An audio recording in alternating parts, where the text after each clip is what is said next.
Romain Rolland, l'éclair de Spinoza. J'ai toujours vécu, parallèlement, deux vies. L'une, celle du personnage que les combinaisons des éléments héréditaires m'ont fait revêtir dans un lieu de l'espace et une heure du temps. L'autre, celle de l'être sans visage, sans nom, sans lieu, sans siècle, qui est la substance même et le souffle de toute vie.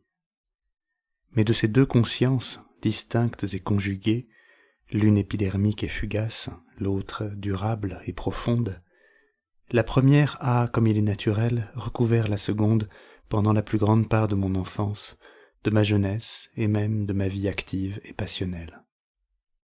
Ce n'est que par soudaines explosions que la conscience souterraine, réussissant à forer l'écorce des jours, jaillit comme un jet brûlant de puits artésien, pour quelques secondes seulement, de nouveau disparu et sucé par les lèvres de la terre.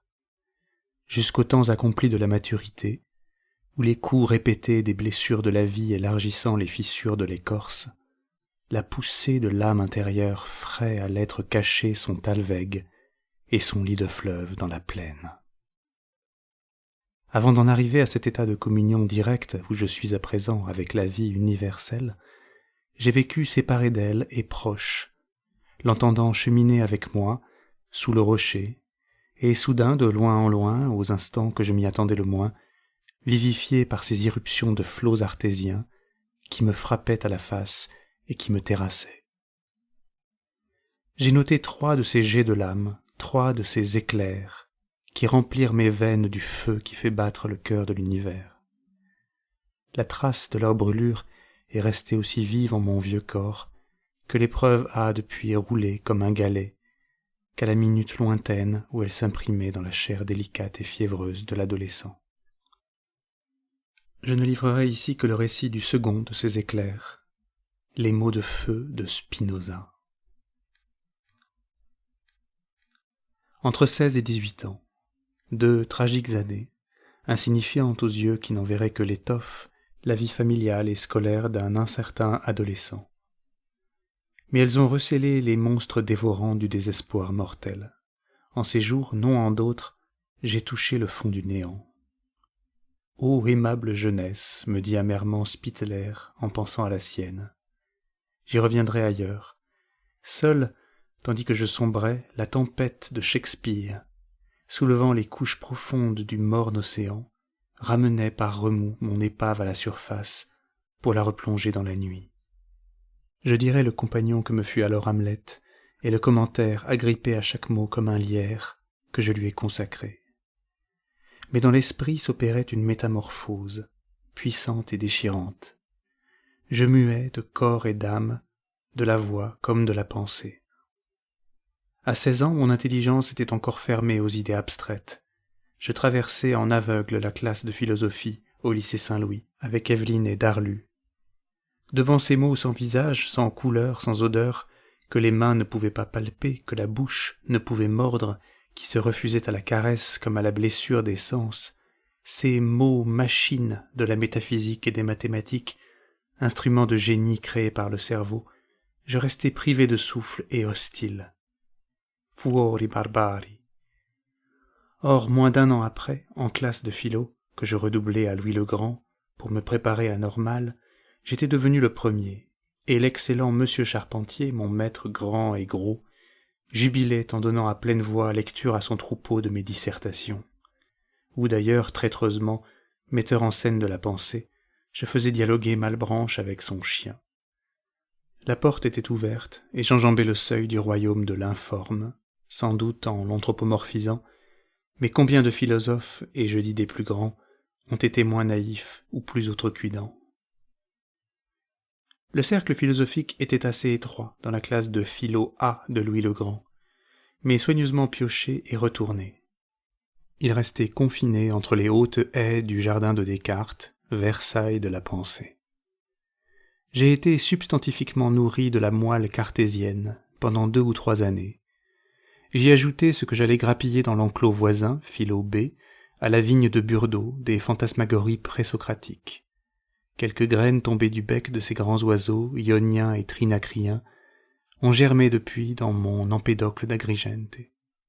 Mais le chemin naturel de l'esprit me conduisait à ceux qui, partis du majestueux jardin muré de Descartes, y avaient par une brèche ouvert des perspectives illimitées. Il me mena tout droit, d'instinct, comme un chien, guidé par le flair de 2 ou 3 mots, à Spinoza. J'ai gardé précieusement l'édition devenue rare, achetée sous les galeries de l'Odéon, qui fut en ces années mon élixir de vie éternelle. Œuvre de Spinoza, traduite par Émile Cesset, avec une introduction critique, nouvelle édition revue et augmentée, Charpentier, 1872, 3 volumes cartonnés en verre. Bien que ma pensée soit maintenant affranchie du strict rationalisme de maître Benoît et qu'elle en ait reconnu maint paralogisme, il me reste sacré, à l'égal des livres saints pour un qui croit en eux, et je ne touche ces 3 volumes qu'avec un pieux amour. Je n'oublierai jamais que dans le cyclone de mon adolescence, j'ai trouvé mon refuge au nid profond de l'éthique. C'est 4 heures, l'hiver, le jour tombe, le jour terne d'un ciel gris et glacé. Je suis assis devant ma table, adossé au mur, près de la fenêtre.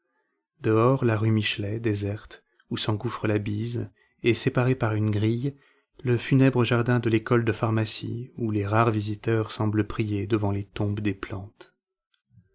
Mais je ne vois rien du dehors, je suis muré dans la chambre close, muré dans ma carapace hérissée contre le froid, qui pénètre dans la pièce non chauffée et jusque sous le par-dessus où se recroqueville mon corps frileux. Muré dans la contemplation du livre que tiennent mes doigts gourds. Autour de moi, je sens morne halo le triste jour qui meurt, l'implacable nature, l'étau de la ville de pierre et celui de mes pensées.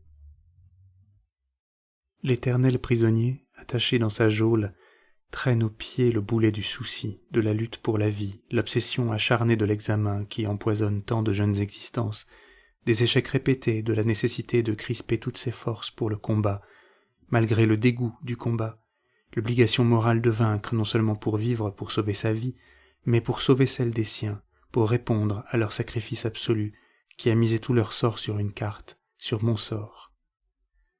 Malheureux enfant débile, sur qui pèse une responsabilité trop lourde qu'il n'a pas demandée. Elle l'oppresse, et pourtant elle lui est une armure. En écrasant ses épaules, elle l'oblige à se raidir. Sans elle, il s'abandonnerait au rêve incessant qui bourdonne dans le fond de la ruche fermée.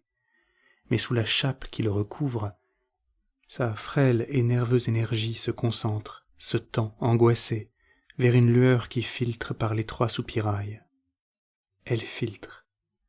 Je la fixe dans la nuit de ma cave, je la fixe entre les barreaux noirs des lignes du livre vêtu de vert.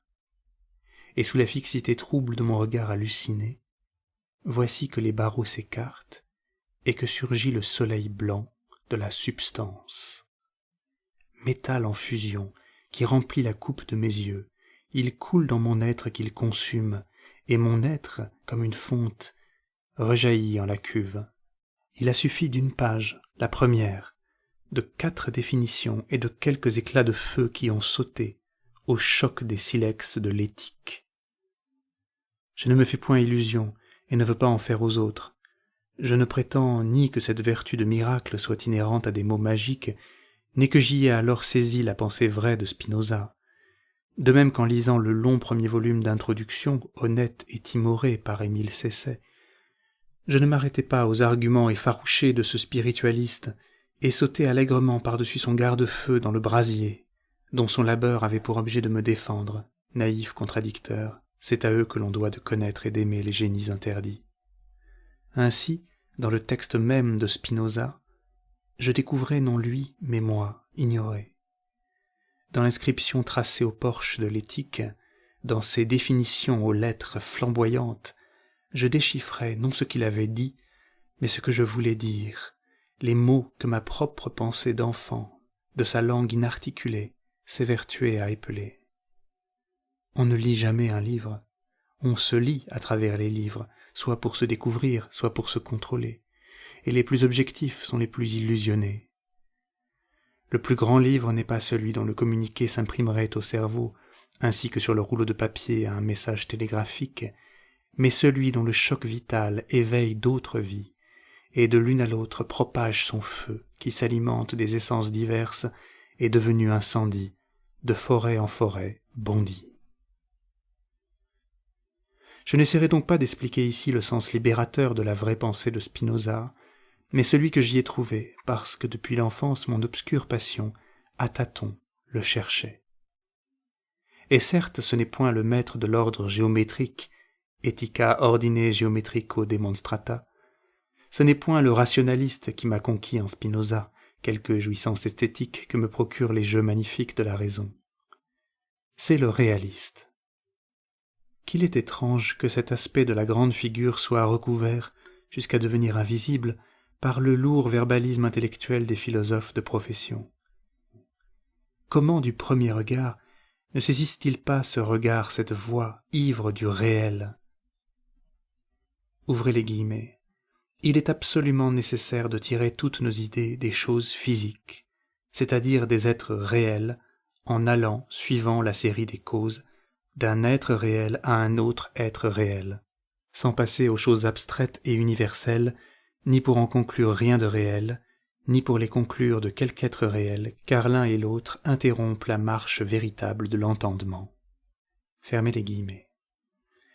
N'est-ce pas un principe de réalisme halluciné qui gouverne en ces mots le traité de l'entendement, ajoutant aussitôt après, avec l'imperturbable assurance du visionnaire, ouvrez les guillemets, mais il faut remarquer que par la série des causes et des êtres réels, je n'entends point ici la série des choses particulières et changeantes, mais seulement la série des choses fixes et éternelles. Fermez les guillemets. Les choses fixes et éternelles sont réelles. Elles sont le plus réel, et tout ce qui est réel est individuel. Les choses fixes et éternelles sont particulières. Point d'abstraction. Des essences, des êtres, tout est être. Et les modes innombrables et finis, et l'infinité des attributs infinis, et l'être des êtres, la substance, l'être unique infini, l'être qui est tout l'être, et hors duquel il n'y a rien. Vertige, vin de feu. Ma prison s'ouvre. Voilà donc la réponse, obscurément conçue dans la douleur et dans le désespoir, appelée par des cris de passion aux ailes brisées, obstinément cherchée, voulue, dans les meurtrissures et les larmes de sang, la voilà rayonnante, la réponse à l'énigme du sphinx qui m'étreint depuis l'enfance, à l'antinomie accablante entre l'immensité de mon être intérieur et le cachot de mon individu qui m'humilie et qui m'étouffe. Nature naturante et nature naturée, c'est la même. Tout ce qui est en Dieu. Et moi aussi je suis en Dieu. De ma chambre glacée où tombe la nuit d'hiver, je m'évade au gouffre de la substance, dans le soleil blanc de l'être. Horizons inouïs. Mon rêve, même en ses vols les plus délirants, est dépassé. Non seulement mon corps et mon esprit, mon univers, baignent dans des mers sans rivage, l'étendue, la pensée, dont nulle caravelle ne pourra faire le tour, mais dans l'insondable immensité, j'entends bruire à l'infini d'autres mers inconnues, des attributs innombrables, inconcevables, à l'infini. Et tous sont contenus en l'océan de l'être. Entre son pouce et son petit doigt, ils tiennent à l'aise.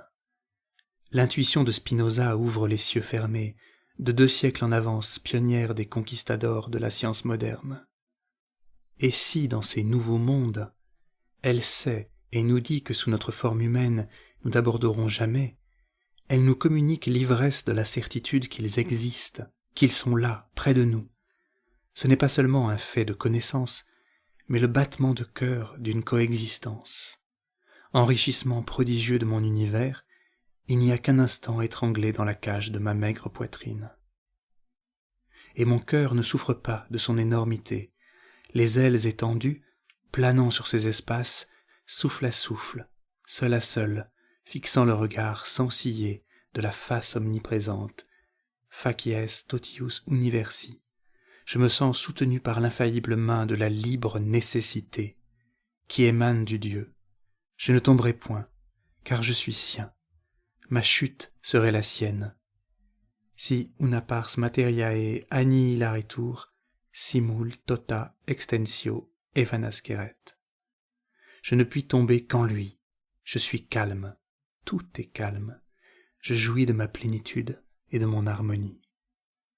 Ouvrez les guillemets.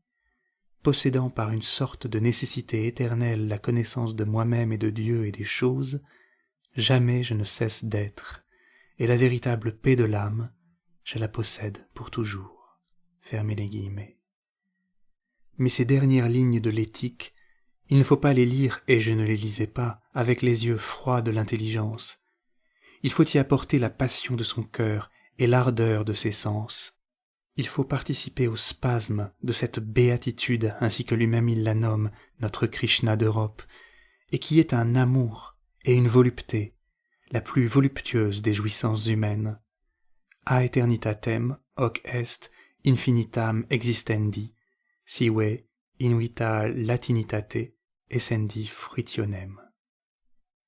Goûtez la saveur sensuelle de ce latin barbare, essendi fruitio. De mes yeux, de mes mains, de ma langue, tous les pores de ma pensée, je l'ai goûté, j'ai étreint l'être.